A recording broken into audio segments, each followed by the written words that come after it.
All right, it looks like we've got a pretty good group coming in already this morning, so we'll go ahead and get started.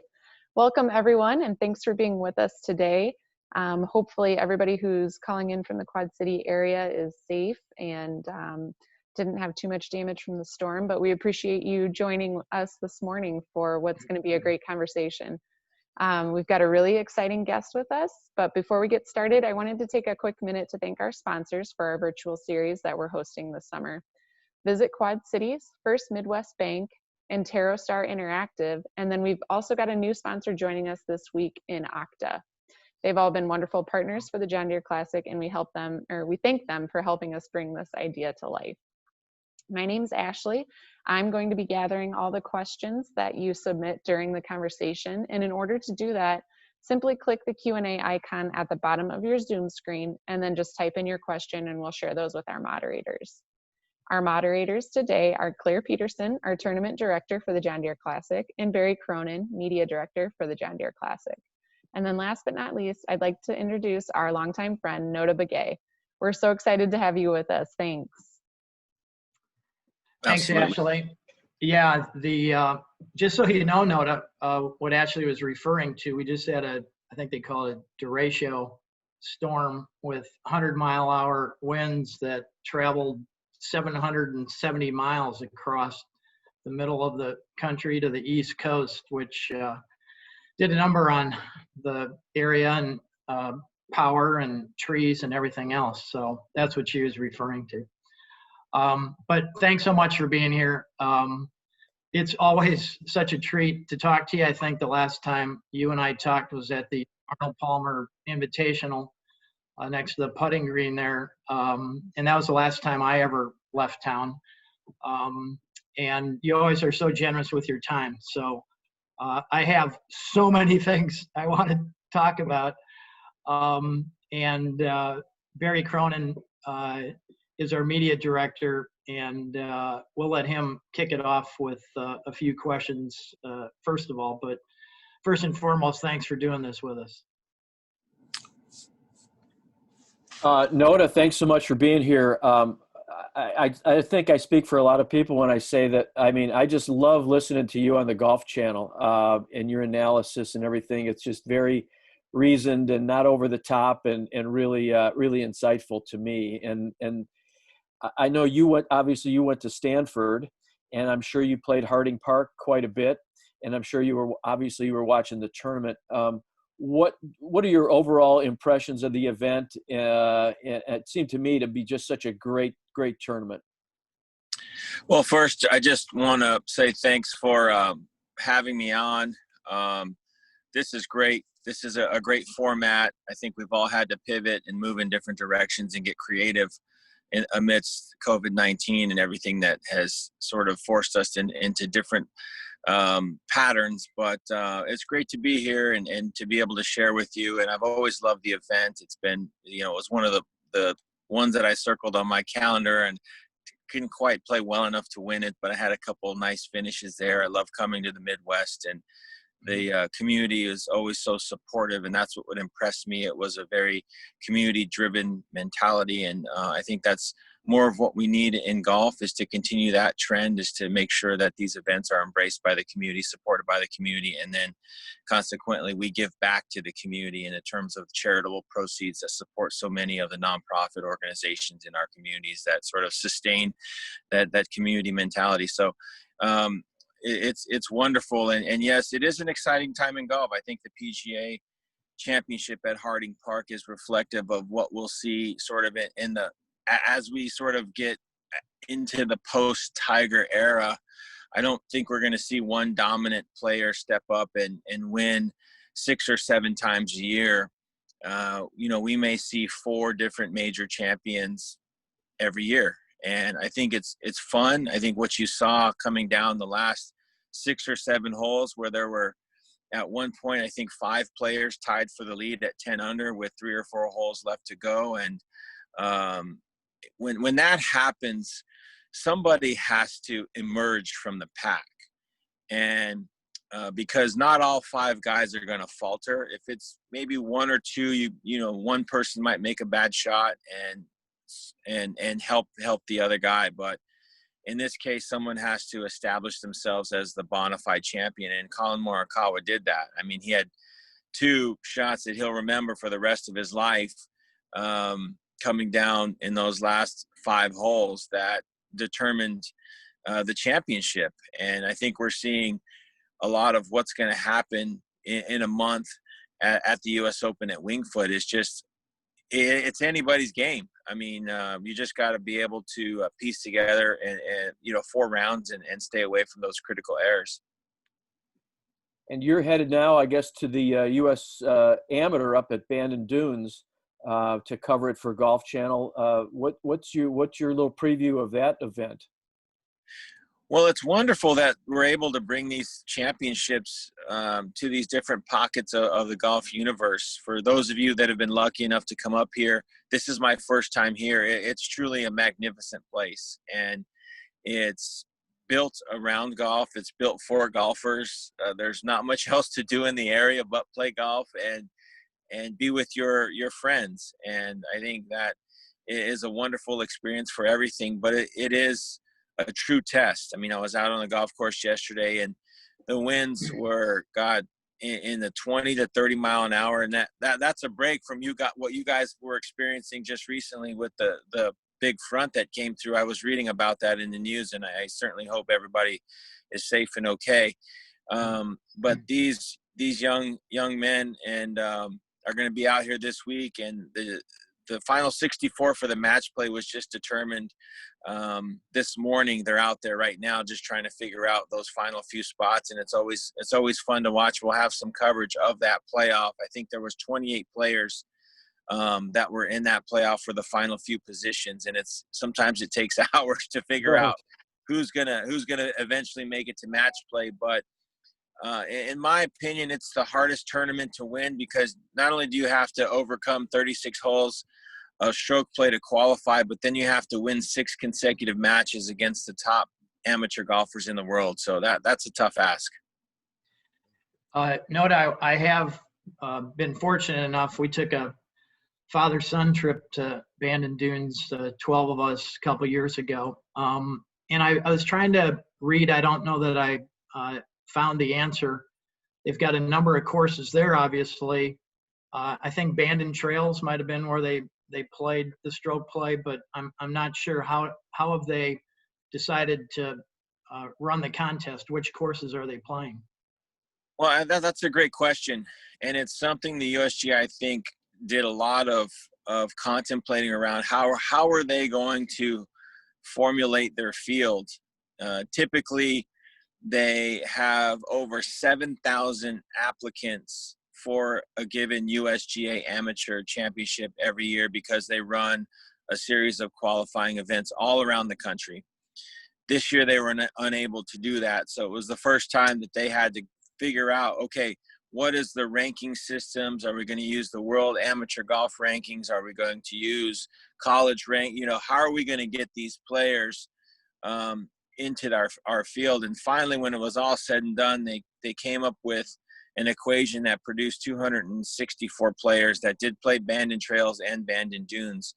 And they went out there, and it was tough. I mean, it was, like I said, 25 mile an hour winds, but that's what these courses are designed to sustain. I mean, similar to what we see in the Open Championship when we go over there and broadcast that event, those courses are meant to sustain the coastal winds and the change in direction. And so if you have a wind coming from the north, certain holes play easier, and then on the other side of the coin, certain holes play harder, and the wind comes from the south, it gets reversed. So there's always a balance, and you'll find that it rewards patience, it rewards creativity, and we're going to see a lot of that in these match play events. There's going to be a lot of shots where players are going to have to play away from the hole and use the natural banks and the design elements that have been put into the golf course to get the ball to feed back down to where the hole's cut. That's fascinating. Are you making any picks, Notah? I know, you got Ricky Castillo from Florida. He's a big shot amateur, and you got Pearson Cootie, who just won the Western And there's certainly a lot of other players whose, whose names you would know that a lot of the rest of us might not. Well, you're giving me a lot more credit than I deserve. I'm just trying to learn these guys' names right now. Okay. All right. We'll change the subject. No, but I mean, you bring up, Pearson Cootie, John Augenstein. There's Right. a handful of bona fide collegians, and you've seen a shift sort of in the last 10 to 15 years. And I think that's why you saw the USGA do away with the USGA Public Links Championship, is because it became more of a college event. I mean, they're college golfers, they're amateur golfers, but they're playing golf full time. And back when I was playing, and we had the Buddy Marucci's and the Jay Siegels and players that had full-time jobs but were good enough to go in the summer times after work, put in enough practice to sharpen their game, could still compete with the collegiate players. But that's simply not the case. And so if you see anyone over the age of 30 at one of these championships, they've done a great job to get here and to compete with the flat bellies, as we like to call them, now that I'm getting close to 50. I'm in Strick's category, getting up there ready for that PGA Tour Champions. But yeah, it's a young man's game out here. So you're going to see probably another player in their 20-somethings hoist the trophy up on Sunday.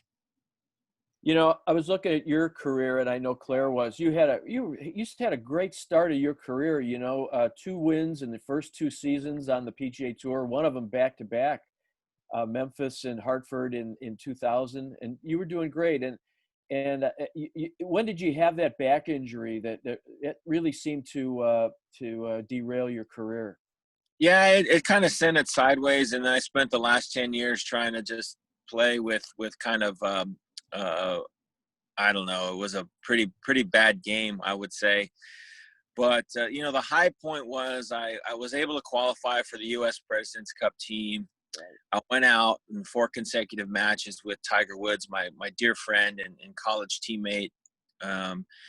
And that was after he had just won 3 consecutive majors. He had come into that President's Cup. So when the rest of the players in the group were using bridges to cross the water, he just walked on the water. Point B, that's just kind of where he was in the game. But to be able to see that up close and personal and play alongside him and win a couple matches, and most importantly, the team won and we set a record. It's still the scoring record for the highest score ever, or margin, winning margin, because they changed the format, but at the winning margin. And about a month after that is when I had a tear in one of my discs and just kind of never recovered. So, but no complaints from me. Golf has given me more than I've given it. And now, through a variety of different ventures, through my nonprofit work, through my foundation, we just started a national junior golf tournament this year. We've had 2,500 kids that will participate in that, and our national championship will be broadcast on the Golf Channel. So I'm just trying to find ways to utilize the game that has been so good to me to instill in others all the virtues and the practices that I think are important in golf. The etiquette, the sportsmanship, the respect, the take your hat off when you go inside, look someone in the eye when you shake their hand. I mean, I don't know if that's going to happen anymore. Maybe it's just a wave, a nice wave, in the COVID era. But those sorts of things I think are important for our young people to learn. And that's what we impart to them through our work through the foundation and now through this junior golf initiative. I think one of the fascinating things to me, Notah, is your story and how you came to the game.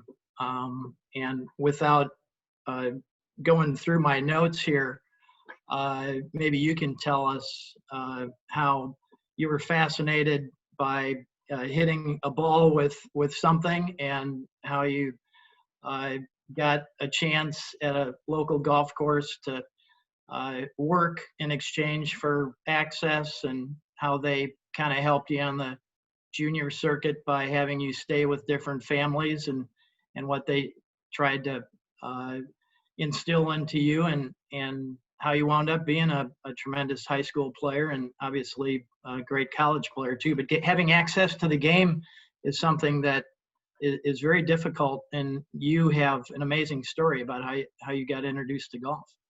Well, thanks, Claire. And that sort of has been reflective of how we've tried to construct this National Junior Golf Initiative. It's been about access. So I always felt like it was it's hard to get kids interested in golf now, first and foremost, because their attention is taken in so many different directions, whether it's their devices or other activities or other sports that maybe might be a little bit more intriguing or interesting. And getting a young person, including my own son and my own daughter, who are 12 and 11, to go spend even 9 holes, which is 2 hours, is a big ask. And so I sympathize with parents that want their kids to play golf and they just can't quite get over that hump yet, but I'm certainly not quitting. And you hit the nail on the head. It's about access. So the way we built our junior golf program was to make sure that any kid could sign up. I don't care if you had any points or a resume or where you lived, or anybody can sign up for our junior golf programs, our junior golf tournament. And that was always something as a young player that I found as a little bit of a hindrance to my access to competitive golf. And so I couldn't afford to play the game. I couldn't afford the equipment. I couldn't afford the practice balls at our local public course. So I'd save up money, collect cans, recycle, save up enough throughout the week to go on the weekends and hit a couple buckets of balls.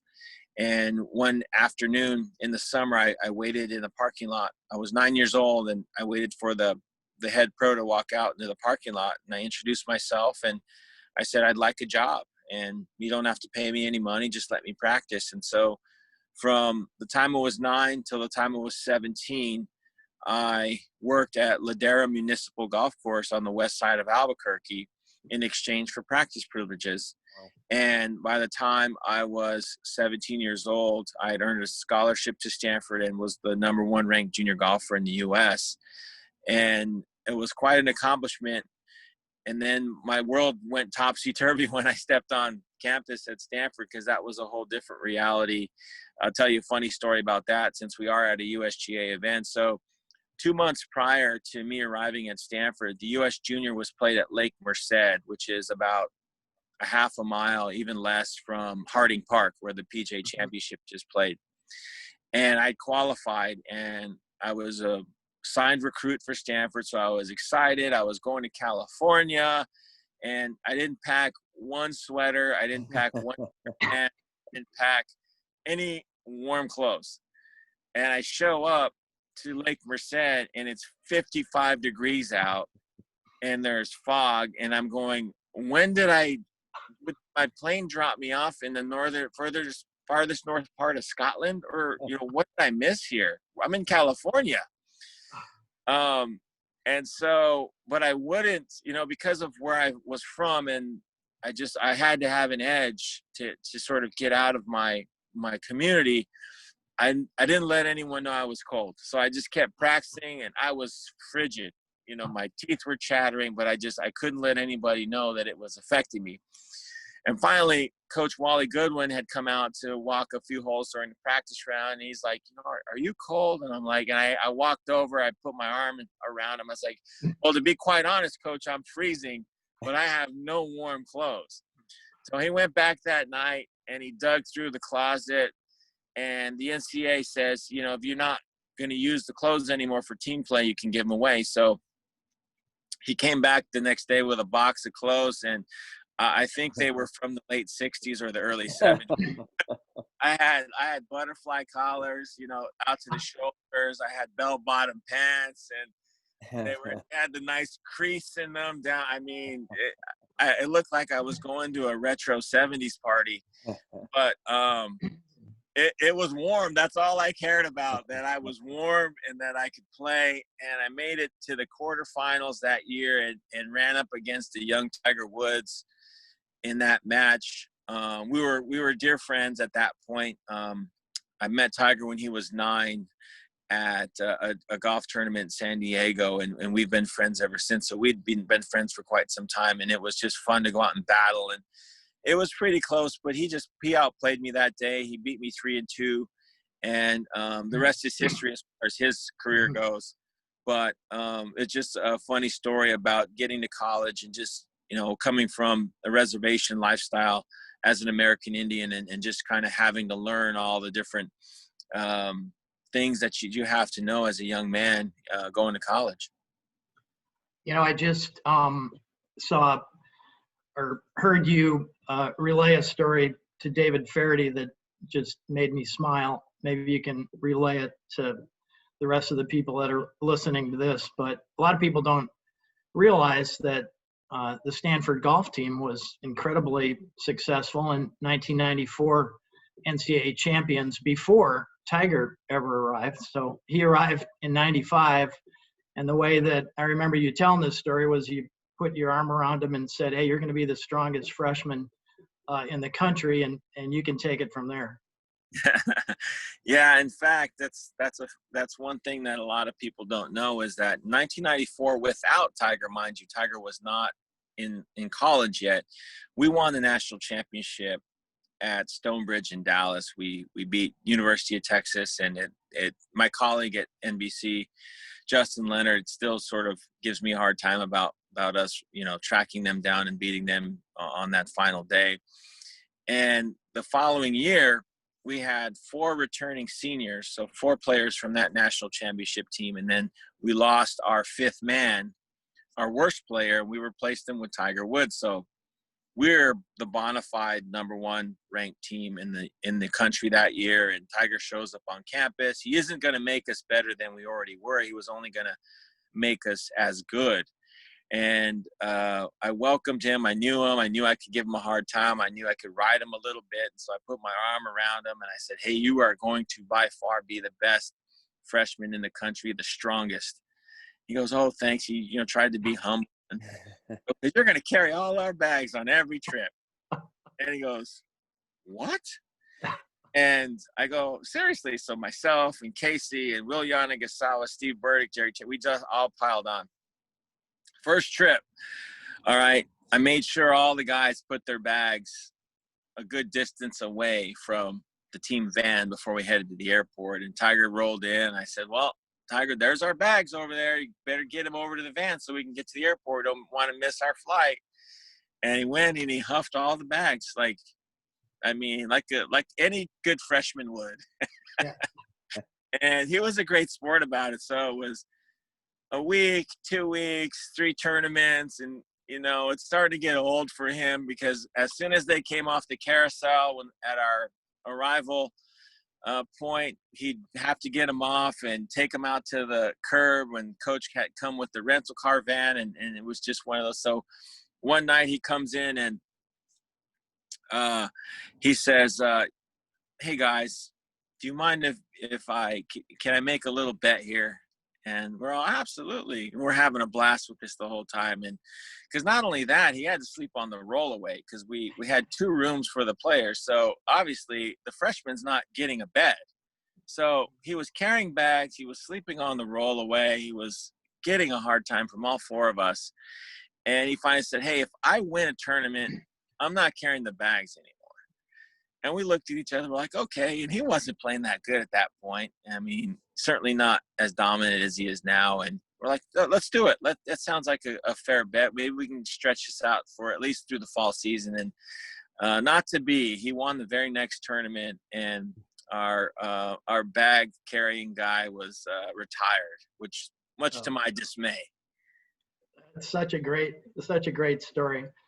As you look at that Stanford team, what an amazing collection of people. What great diversity. I know that Casey Martin was a good friend, probably is still a good friend of yours, and was an amazing story in and of, his story in and of itself was an amazing story with his leg situation and going to the Supreme Court and everything else. I'm assuming you still keep in contact with Casey. I know he's the golf coach at Oregon now and has had success there, but you ever reflect on that team and go, wow, what an amazing collection of people looking at what you've all accomplished? I do quite often, especially when I have engagements like this. I look back at sort of what we've been able to contribute. Golf's about giving back to your community, in my opinion, when you can, and using your platform to make things better.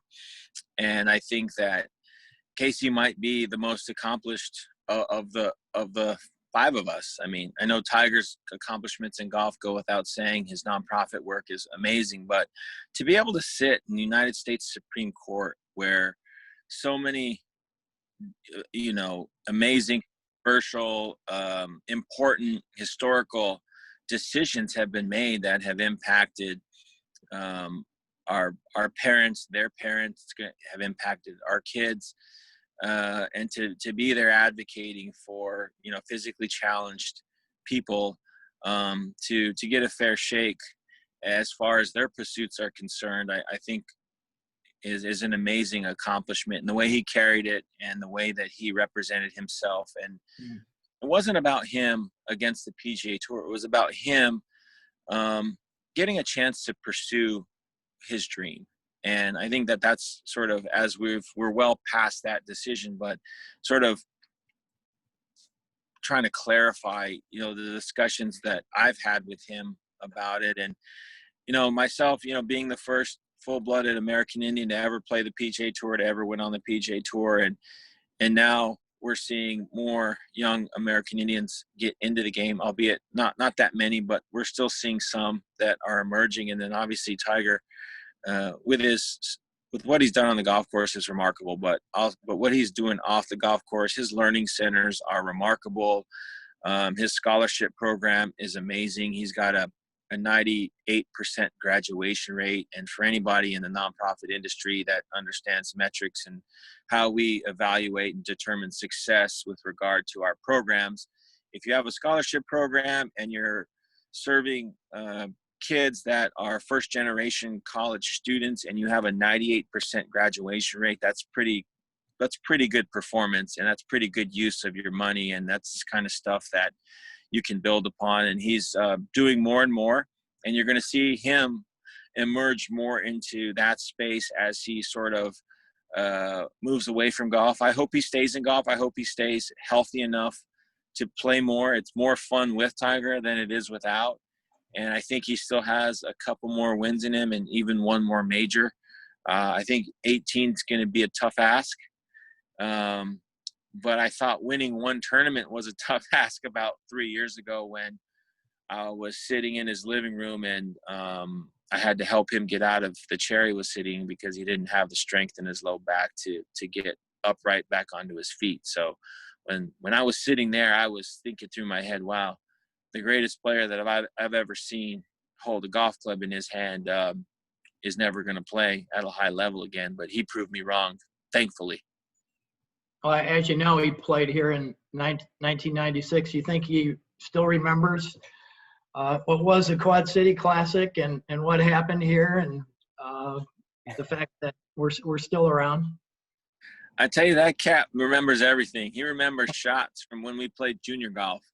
He just has that sort of photographic type of memory and stuff that I don't even remember. I'm like a goldfish. I forget the next from one moment to the next, but he has got a truly remarkable memory. And through the ups and the downs of his career, I think he's found a lot of stability in his children and his family, and he's really taken advantage of this forced break in our conversations. He's like, I just have really built unique and stronger relationships with his daughter Sam and his son Charlie's starting to become more active golfer, and we may see him in some tournaments. Maybe he'll play in my tournament someday. That'd be great.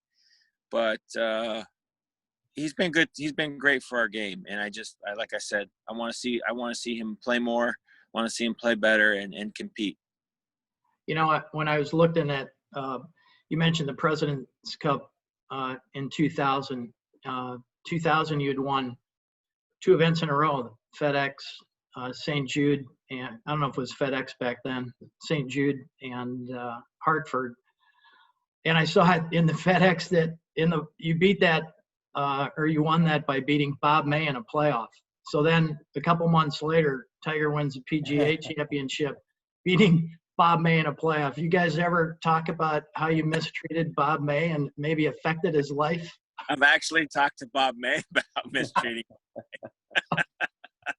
I ran into Bob. It had to have been 8 or 9 years later, and I'm like, man, that was. He goes, man, if it weren't for you, Stanford guys, my career would be on a whole different trajectory than it was now. And not only that, it was the Ping Golf Company, because I beat Bob at St. Jude. It was FedEx, by the way.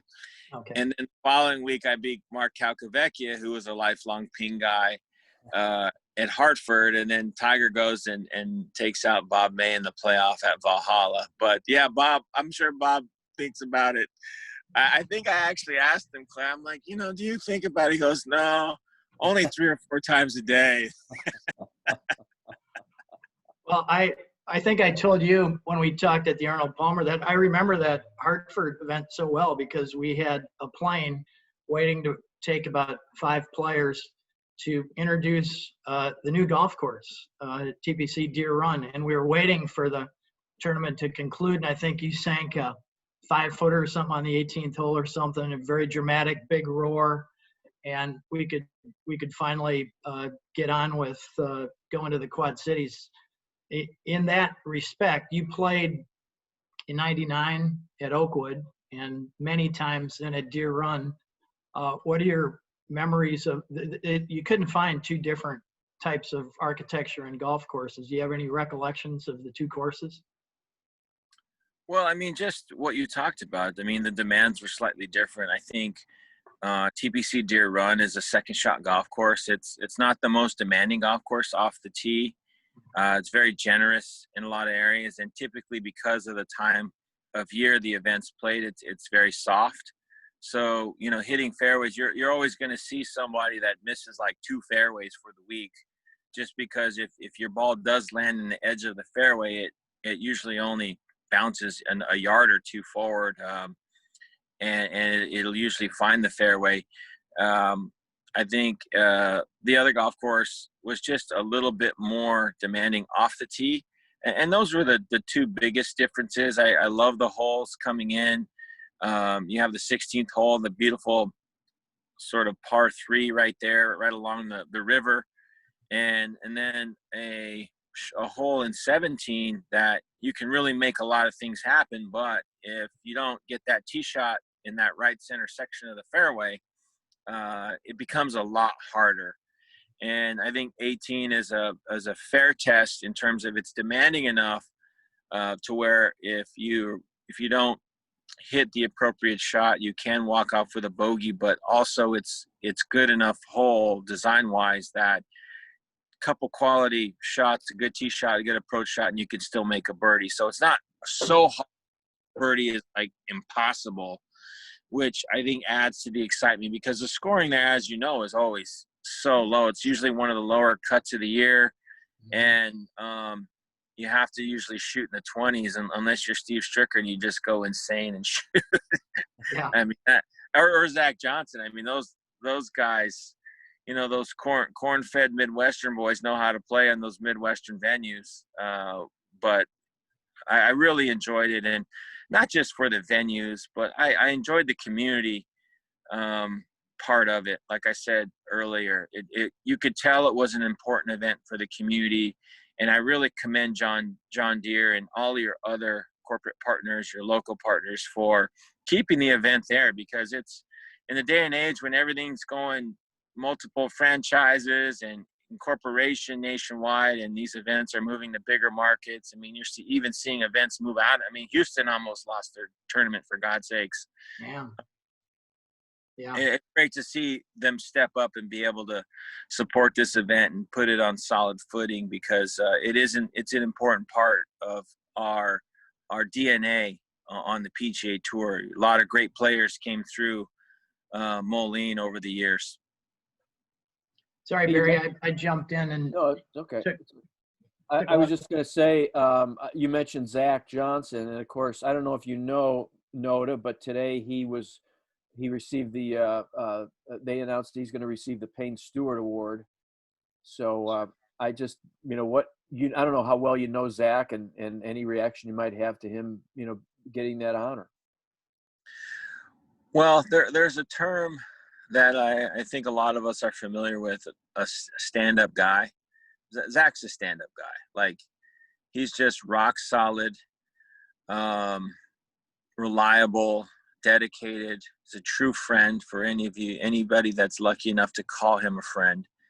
And, sort of goes about his work in a quiet fashion, not looking for recognition or accolades. And I think it's wonderful that the Southern Company and the Payne Stewart committee have selected him. He's a very worthy recipient of that award, and I know we'll use that platform to continue to do great things for his community and for the things that he's interested in. Another little subject, your foundation is now involved with this coronavirus in the Native American community. You've talked about it in the past. Just give us an idea of what's going on with that, and what you're trying to do to help. Well, when I first saw the pandemic and how it was sort of escalating in mainstream communities, and the impact in my reservation communities was still a little bit uncertain, I kind of knew, based upon just general understanding of healthcare. My sister is a healthcare practitioner, and she works for the federal government, for Health and Human Services, and has been, very much a part of a lot of the decisions or the information that's being collected. She doesn't have any decision-making power, but and I just knew it was going to hit my communities hard, and it did. And the lack of infrastructure, the lack of communication, first and foremost, the healthcare infrastructure on reservations is extremely poor, underfunded, inadequate, not up to speed with modern technologies. And then 80% of our communities on reservations don't have internet. So it's tough to even get a simple message out to people about what we were starting to realize were the important things to prevent the spread of the virus, which is washing your hands, social distancing, and wearing a mask.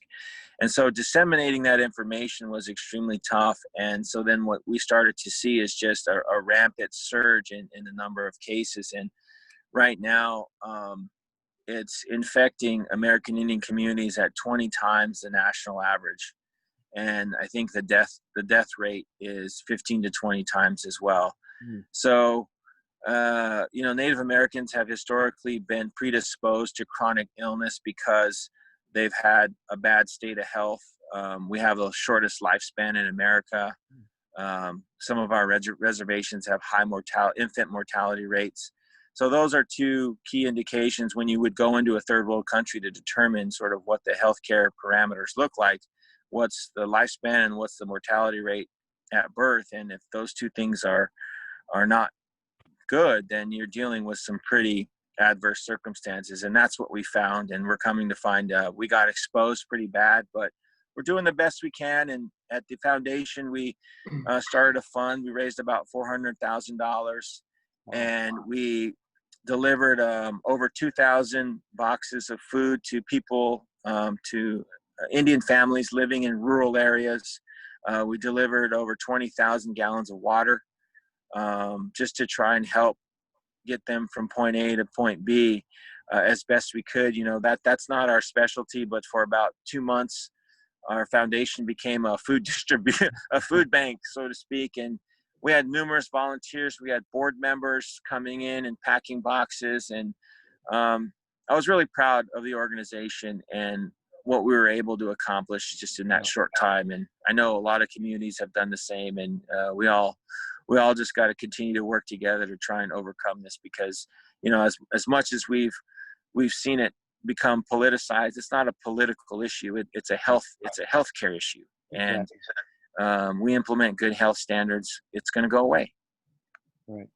Well, that's just great work. It's great work, and it to me it just kind of reflects everything about you. You know, from your being a youngster and all the way through your golf career, and now with the foundation. It's just fantastic. You know, it's just really Thank you. Admirable. Very good. You know, you talked about Casey Martin and the Supreme Court. I know that you've been in front of Senate subcommittee for Indian Affairs back in the late 90s, I guess. What was that experience, and what were you talking about at that point? That had to be quite a life experience. Gosh, I was a much different person. I mean, 99, I was in my 20s, and all I cared about was shooting low scores and winning golf tournaments, and to be asked to come in and speak before the Senate subcommittee on Indian Affairs was a very intimidating situation. And you go into those chambers, and by the way, they're much smaller than they look on C-SPAN. They look big on C-SPAN, but they're extremely small when you walk in there, and you're sitting on top of each other, and there's no room, and you're looking up sort of like you would in court at a judge, and this panel of senators just wanting to know, in my particular case, what the state of affairs were for American Indian youth. And I was already starting to get involved with youth initiatives, and there's not a lot of professional athletes that play at the highest level that are of American Indian descent. So you almost, I don't know, you get thrown into the role model, you get thrown into and you know, that's not always something you choose to do. Like, I'm a believer that as athletes, we're not obligated to give back or start nonprofits or do charity work, but those are opportunities to use your success and your platform to make an impact. And that was certainly a wonderful experience for me to meet some U.S. senators and kind of see just how much they deal with on a day-to-day basis. And you see it now. You know, they're dealing with a lot. You know, trying to deal with the economy and trying to deal with healthcare policies and things like that. And it's a never-ending maze of twists and turns. And sometimes you make good decisions and you get to the next level, and sometimes you make bad decisions and you hit a dead end. And I certainly, that's not a job I would want. You know, I'll be happy calling golf shots later this afternoon here in Bandon Dunes. You've been unbelievably generous with your time. I know you've got your family behind you there, Yeah. eating breakfast. But one final thing, I guess, before we bring Ashley back. I know as we've talked, and as I've done a little more reading, you know, the fact that your Native American culture with half Navajo, your grandfather being a code talker, which could be another hour conversation. Love to talk about that. Your mother coming from the Pueblo culture. What I found really fascinating was on the Pueblo side of it, being one with the moment is a philosophy that it seems like that's what psychological coaches are preaching to their athletic students now. Is that something that is just kind of part of your being, hardwired into your DNA? Is that the way you approach sports and life, or anything else that's so profound, I think? Well, that's something I grew up with. The teachings of the Navajo, from the Navajo culture and the Pueblo culture, is just it's about synergy. It's about not dominating or owning anything, but just working with the people standing alongside you, the circumstances, the environment you're faced in, and trying to make progress.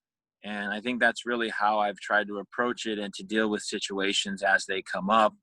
And that was what a round of golf is. It's just a series of challenges that are put up there by the designer of the venue, by the weather, by the people you're competing against, by the things that you're thinking in your head. How do you deal with all of those moving parts and piece together a round of golf? And I think that's one of the most overlooked things about professional golfers is the fact that they have the same doubts that you guys have as amateurs standing on the first tee and hitting shots over water.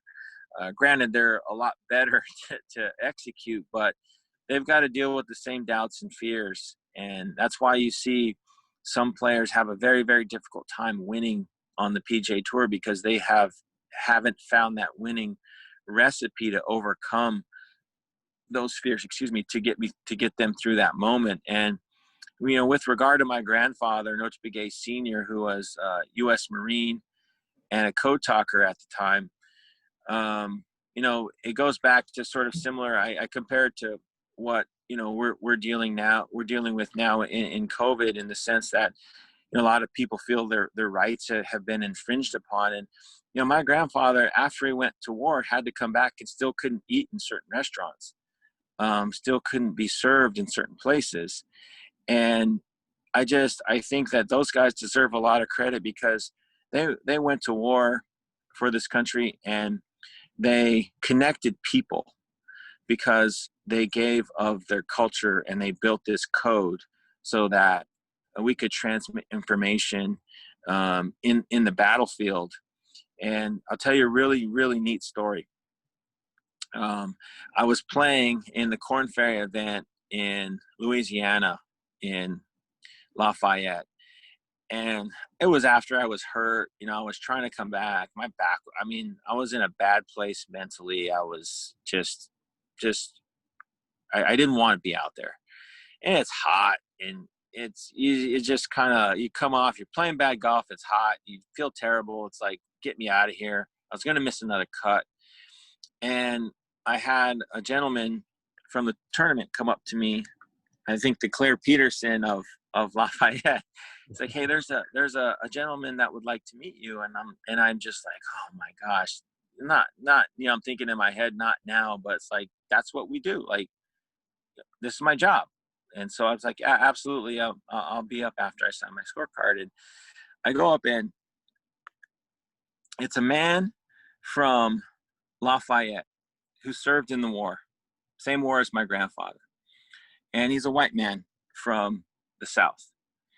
And he had tears in his eyes, and his hand was shaking as he reached out to shake my hand. He goes, you know what?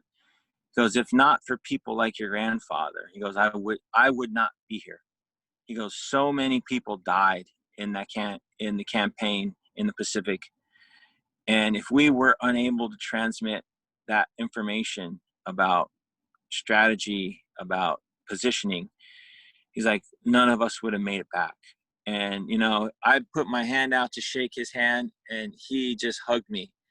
And I was still relatively young, in my early 30s, and it still didn't hit home until, you have kids, until you start to have more perspective. And, professional athletes don't have to grow up because we're coddled. And, you in the course of the 20 years, I'd like to have a side conversation about the weird requests you've gotten, Claire, from professional athletes. But you don't ever have to grow up. And, I was forced to grow up because I had to leave golf and learn how to be an adult. And then looking back on moments like that, it makes me realize that we're so much better off when we work together and we try and have a clearer understanding of other people's perspectives, because that really opened my mind up about what is possible through giving. And I think that that's one thing that I've always carried forward with me through my work and in television, and through everything that I try and do, is that, people see me as an American Indian, as what's possible when you give someone from tough circumstances a chance. And I just try and return that as best I can through my work. Well, there's no better way to end it, Notah. Everyone now, after an hour, which you've given us, knows why we always love seeing you out on the road, and how kind you've been to us. And we'll never, ever be able to say thanks enough. But thanks so much for joining us. We'll let Ashley come back and tie a ribbon on this thing. And I'll look forward to seeing you back on the trail one of these months. Absolutely. Stay in touch. All right. Thank you, Notah. Yes, thank you so much for joining us, Notah. The work you're doing on and off the course is amazing, and we really appreciate your time. Thanks again to Claire and Barry as well. And then tomorrow we have our final Q&A session featuring our newest major champion, Colin Morikawa, winner of the PGA Championship last weekend. So join us live tomorrow at 10 a.m. if you haven't already registered. Thanks Notah, again. you could call in on that too, if you And want. why didn't you guys tell me he was going to win? I could have, I could have been flying a private jet by now. Yeah. Thanks again to our sponsors, Visit Quad Cities, First Midwest Bank, TerraStar Interactive Media, and Okta. Have a great day, everyone, and thanks again, Notah. All right. Thanks, Notah. Thank you.